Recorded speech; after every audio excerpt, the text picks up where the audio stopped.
5 burly men, 4 clever queens, 3 small elves, 2 stolen votes, and an idol in a palm tree. Internets, Merry Christmas, Happy Holidays. And let's talk about a hypothetical season set in the North Pole that I am calling Survivor Reindeer Games.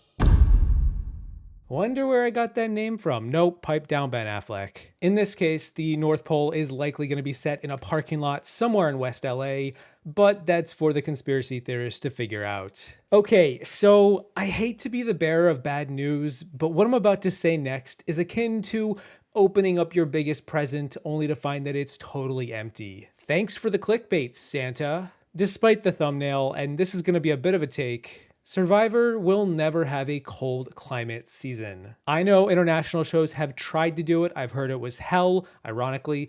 Jeff has talked about this before and said that it doesn't make for good TV. People are bundled up, huddled together in the shelter, barely doing anything. Where's the merry? The cheer, the whimsy snowball fights, and is that Tony over there building a spy igloo? I get it, I do agree with Jeff, probably not the most suitable environment for the show or the game, but we can still imagine something of the sort, right? Like a wise elf once said, seeing isn't believing, believing is seeing. Survivor's sister show, Big Brother, held a Christmas-themed season over the 2023 holidays, and in truth, that's what I'm talking about with this video. And if you haven't seen that season or even care to watch the show, that's okay, you don't have to. It's just this season is inspired by that one. Big Brother Reindeer Games plowed the way for this season to come together. It's still a season that's probably going to be set in Fiji, but instead they'll all have Christmas-themed twists, challenges, and every reward is going to be some kind of festive food. I don't make the rules. You're gonna get your candy cane reward and you're gonna like it. And for the losers,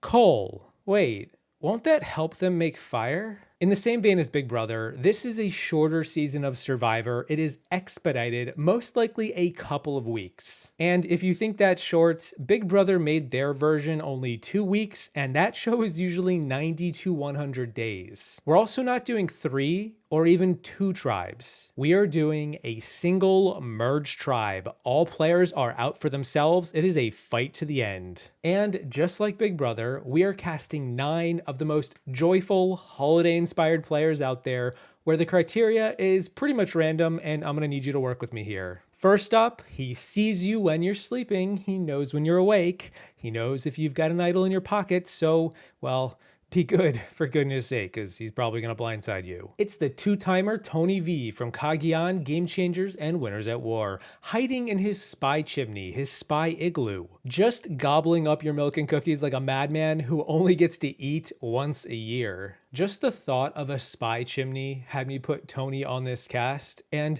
that's about as deep as the reason gets. Next up, you can't cancel Christmas just yet because I've got Q from season 46 back at it again to put the skirt around the tree and then uncancel whatever plans you had. Tony might just have some competition for best hider and seeker in the game, and this time around, Q is gonna play his idol. Now, we're gonna need someone to put the lights up around the shelter, and while Tony did once upon a time create a makeshift ladder for just this job, it almost certainly couldn't pass an inspection test if his life depended on it, which it might have, so I think it's only fair that we recruit an expert in that field. That's right, expert ladder climber herself. Put it in the lower third, we are putting Angelina from David versus Goliath on this cast because she didn't selflessly barter for rice to not get cast on the nice list this season. You just know that she's gonna negotiate with Santa Probst for better presents, or maybe just less cookies to be baked.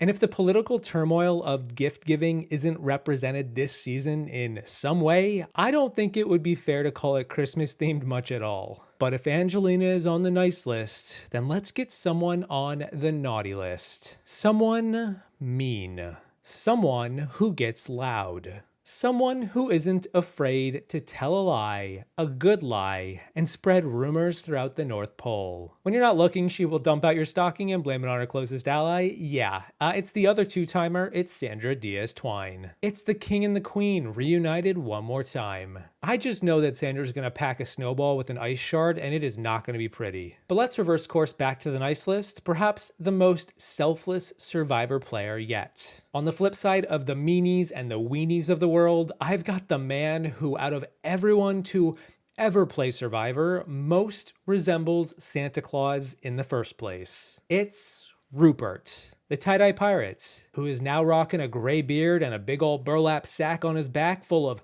who knows what? Rocks? Probably fish. Maybe snowballs. Rupert is here for the vibes. He's here for the festivities. He's here because he is the most charitable Survivor player this side of the Pearl Islands. How could I not? Speaking of actually being charitable and being selfless and totally giving back to their community or their tribe, I decided to dig real deep in the snow and find a player who set the precedent for the act of relinquishing what you've earned to help feed those most in need. The next player on the cast is the first player to ever give up their reward in the history of the show to set a long-running trend that we still see come up to this day. From all the way back in the first season in the summer of 2000 from Survivor Borneo at the Final 7, after winning a slice of pizza and a phone call home, Never Nervous Jervis gave up his reward to the tribe and was then swiftly voted out like 20 minutes later. What the hell, guys? Damn, this was his boot episode. Also, the slice of pizza looks pretty bad. Years ago, I compared it to the pizza you might get in middle school on a Friday. Edible, but not preferred. But still, in the land of the hungry, the one-sliced man is king. Jervis was a king that day, and his gift giving was history in the making, easily clearing the low bar required to be on Reindeer Games. And if you thought that criteria was a stretch, wait till the next one. The seventh player to be cast for this season out of 9 is none other than the doe-eyed dame herself, like Rudolph the reindeer, but with eyes even bigger. From season 15, 16, and 20, it's Amanda Kimmel. Because we need a reindeer reference, and this is the best we've got. Is someone out there like a reindeer tamer? Did I miss that memo? Also, she was half blurred for most of Survivor China, and I feel like that blur could help disguise Santa like camouflage. So the final woman to make it on this cast is one of my deepest pulls yet, and it is going to be someone who wasn't on our screen for very long. But what they gave us was more than many others out there, and I'm talking about from Season 12 Panama, Exile Island. It is the Lumberjill herself. It is the first boot. It's Timber Tina. Because Tina is literally a Lumberjill. She deals with wood, chopping wood, burning wood, roasting chestnuts over an open fire. Probably. We need fuel for the fireplace. We need someone who can handle an axe. We need Tina back one more time. And if you're not satisfied with this pick and you're like, wait, who is this person?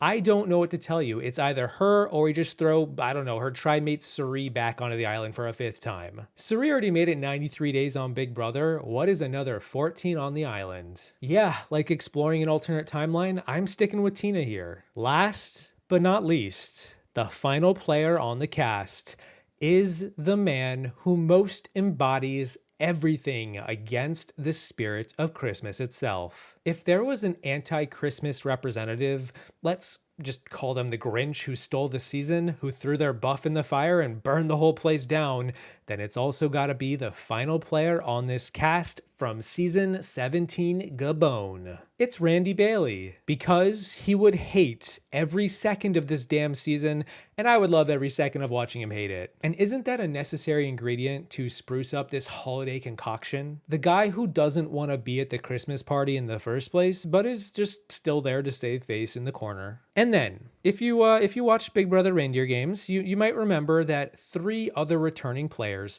entered the house as helper elves to replace Julie Chen, the host. Well, I guess Jeff Probst might need some help too, Santa Probst, so I've recruited 3 past players to assist him, or just take over his job as the elves of the season. These 3 players will be narrating the challenges, reading the rules, hosting tribal council, whatever's necessary. The first elf I've got is going to be Tony's counterpart. It's Wu from Kagiyan. He's just fast like Sonic the Hedgehog, and I feel like we're gonna need that. The second elf I've got on the list is Andrea Belke, because she has literally hosted TV shows before, and she's got an adorable button nose, and she was made for this. And then finally, for that third elf, the legend himself, it's Russell Hantz, because Courtney Yates once described him as the Hobbit on crack, and hobbits are about the closest thing to an elf we've got on the lore of the show. And I want to see what happens next. So, that's it. That is Survivor Reindeer Games. Set in the North Pole, or the Arctic, or Sweden,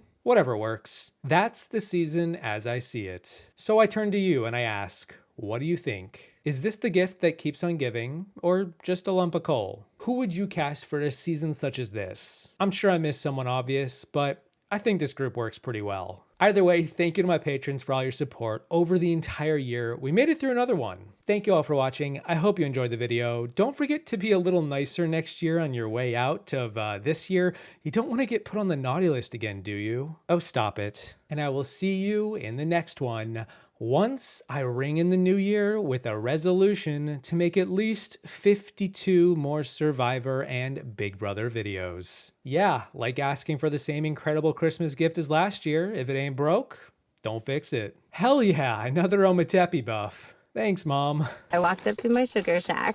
It was like Christmas morning. There was pineapple and oranges and apples and coconut. And hopefully they'll vote off Kelly and then I can come take her spot. I'm sure they will. They're not idiots. 4th person voted out of Survivor Gabon. Jackie. That's 4. That's enough. Need to bring me your torch. Christmas season comes around and I'm into it. Techie sweater parties. The what? Santa was 8 feet tall. Yeah, we bought the big one. Have y'all had peppermint bark? Peppermint what? Bark. Bark? He said he balls out for Christmas. We bought every color of icing. Oh my gosh, there are reindeer. Merry Christmas, Corey. Pinch me, is this real life? Honestly, I'm losing focus over here. I've always wanted to go to the North Pole, make toys all day, sing Christmas songs. I mean, what a life. Like when you get into the Christmas spirit, there is literally nothing happier than that.